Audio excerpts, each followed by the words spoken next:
Hello everyone, কেমন আছো সবাই? আজকে তো তোমরা জানো যে জন্মাষ্টমী, গোপু সোনার আজকে জন্মদিন। তো আজকে আমাদের বাড়িতে পুজো হচ্ছে। তো আজকে অনেকটাই লেট আমি ভিডিওটা এখন করছি, কারণ জানো সকাল থেকে অনেকটাই বেশি ব্যস্ত থাকি ছোট্ট সোনাকে নিয়ে। তো তারপরে ও এখন ঘুম থেকে উঠলো, আর দেখতেই পারছো আমি রেডি হয়ে নিয়েছি। আর আমাদের বাড়িতে কিন্তু এখন সমস্ত ভোগ রান্না বান্না মানে গোপু সোনার জন্য সব কিছু কমপ্লিট, আর পুজো হচ্ছে ওই ঘরে। তো তোমাদের সাথে সবটাই শেয়ার করব, তাই তোমরা ভিডিওটা কেউ স্কিপ না করে পুরোটা দেখতে থাকো। তাহলে চলো তোমাদেরকে পুজোটা দেখিয়ে নিই। প্রথমেই সকলকে জানাই জামাই ষষ্ঠীর অনেক অনেক শুভেচ্ছা। যদিও বা আমি অনেকটা লেট করে ফেললাম, দেখতে দেখতে কিন্তু জন্মাষ্টমী পূজা চলেই আসলো। প্রতি বছর আমরা যেরকম নিজের প্রিয় মানুষদের জন্মদিনের অপেক্ষায় আশা করে বসে থাকি, ঠিক সেরকমই কিন্তু গোপু সোনার জন্মদিন কখন আসবে সেই অপেক্ষা করে কিন্তু আমরা এক বছর ধরে বসে থাকি। আর যখন ঠিক গোপু সোনার জন্মদিনটা চলে আসে, তখন আমাদের মাথায় বিভিন্ন প্ল্যান থাকে যে কিভাবে আমরা গোপু সোনাকে সাজাবো, কিভাবে আমরা গোপু সোনার জন্মদিনটা সেলিব্রেট করব। তো আজকে তোমাদের সাথে একটা ঘটনা শেয়ার করব। তো ঘটনাটা যদি তোমরা জানতে চাও, তাহলে কিন্তু তোমাদের ভিডিওটা পুরো দেখতে হবে। তো চলো তোমাদের সাথে শেয়ার করি প্রথম থেকে।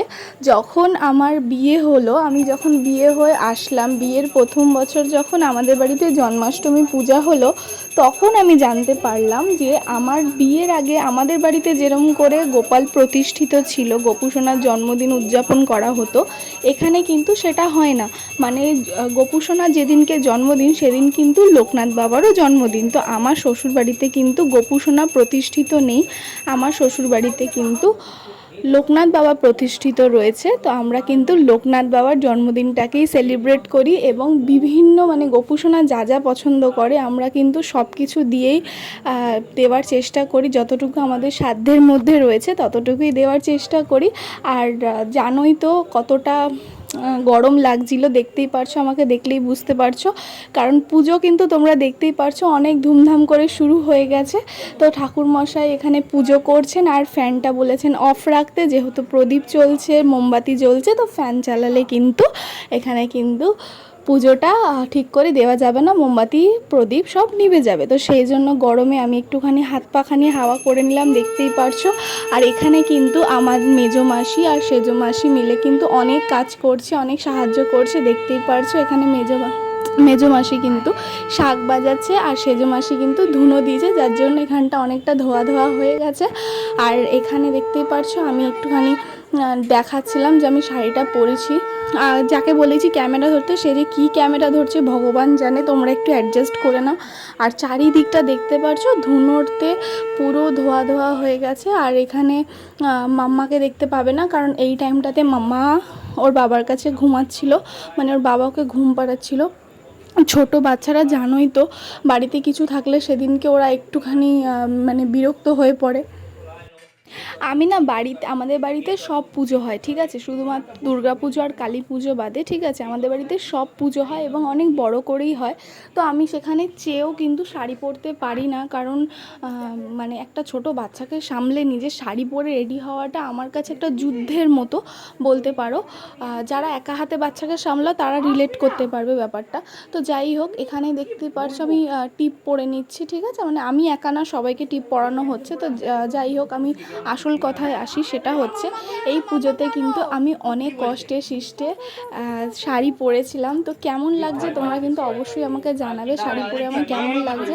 আর এখানে দেখো মাম্মাকে টিপ পরাতে চাচ্ছে, মাম্মা একদম পরবে না, মানে নিজে যেমন কাজলের টিপও পরে না, তো ঠাকুরের টিপও পরতে চাইছে না, পুরো ঘেটে দিচ্ছে। তো যাই হোক, অনেক কষ্ট করে ওকে টিপ পরানো হয়েছে, সবাইকে টিপ পরানো হয়ে গেছে।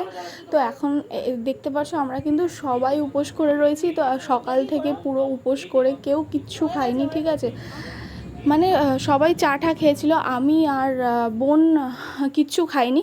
তো যাই হোক, এখন বাজে ঘড়িতে ওই 6টা মতো, সন্ধে 6টা। তো এখন আমাদের অঞ্জলি হবে, তো ওই জন্য এখন ওই এটা কি বলে এখন এই মুহূর্তে মনে পড়ছে না। তো যাই হোক, এবার আমরা অঞ্জলি দিয়ে নেব। তো অঞ্জলি যেরমভাবে দিতে হয় সেরমভাবেই অঞ্জলি দেব। তো প্রথমে আমার হাতে একটা তুলসী পাতা উঠে গেছিলো, তো ঠাকুরমশাই আমাকে বললেন যে তুলসী পাতাটা লক্ষ্য করবে, তুলসী পাতা যেন অঞ্জলি দেওয়ার সময় হাতে না ওঠে। তো তারপর আমি আবার ফেলে দিয়ে তারপরে আবার তুলসী পাতাটা ফেলে দিয়ে ভালো ফুল আর বেলপাতা নিলাম। আর এখানে মাম্মাকে দেখতে পাচ্ছ তো মিষ্টির বাক্সটা ঠাকুরের সামনে নিয়ে যাচ্ছে, তো আমি ওই জন্য ওর দিকে ওরমভাবে রেগে মেগে তাকালাম। তো ও আবার তাই সরিয়ে নিয়েছে, ও আবার দেখছে যে আমরা কি করছি, মানে ও মনে করছে কি ও অঞ্জলি দেবে। আর ও গরমে না ভীষণ ঘেমে গেছিলো, ঠিক আছে।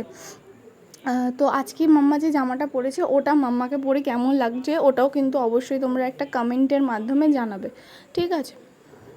তো দেখো এখানে কিন্তু আমাদের অঞ্জলি দেওয়া প্রায় শেষ হয়েই গেছে। তো এখানে মাসি ক্যামেরাটা ধরে দিচ্ছিল, তো মাসি তো অতটা ভালো ক্যামেরা ধরতে পারে না, তো সেই জন্য ঠিক আছে তোমরা তো অ্যাডজাস্ট করে নিও। আর এখানে দেখতেই পাচ্ছ আরতি হয়ে গেছে, আরতি হয়ে যাওয়ার পরে যে চামচ দিয়ে মাথায় বুলিয়ে দিচ্ছে, সবাইকেই দিয়েছে। সব থেকে লেটেস্ট তোমাদের লাগবে মাম্মারটা, ও তো ভাবছে কি না কি ওকে দেওয়া হচ্ছে, ঠিক আছে। হাতে একটা বিস্কুট নিয়ে খাচ্ছিল আর তার মধ্যে ওর মাথার উপরে এই চামচটা দেওয়া হচ্ছিল, ও তো ভীষণই হাসছিল, ঠিক আছে। তো তারপর দেখো এখানে আমরা খাওয়া দাওয়া শুরু করে দিয়েছি। এখন তো আজকের ভিডিওটি তোমাদের কেমন লাগলো অবশ্যই কিন্তু কমেন্টের মাধ্যমে জানাবে, আর যদি ভালো লেগে থাকে তাহলে অবশ্যই একটা লাইক কমেন্ট শেয়ার করে দেবে। তো দেখা হচ্ছে তোমাদের সাথে নতুন কোনো একটা ভিডিও নিয়ে, ততক্ষণের জন্য সকলকে টাটা, বাই বাই। এখানে পটল ভাজা, বেগুন ভাজা, এখানে নারকেল নাড়ু, তালের বড়া, এখানে গোটা ফল, ওখানে কুমড়ো আলুর ছক্কা, এই যে তালের বড়া এখানে আছে, এখানে গোটা ফল রয়েছে, ওইদিকে হলুদ পোলাও রয়েছে, পায়েস রয়েছে, চাটনি রয়েছে, আর ওইদিকে মিষ্টি রয়েছে। এই তাহলে চলো আমি এখন খেয়ে নিই, টাটা।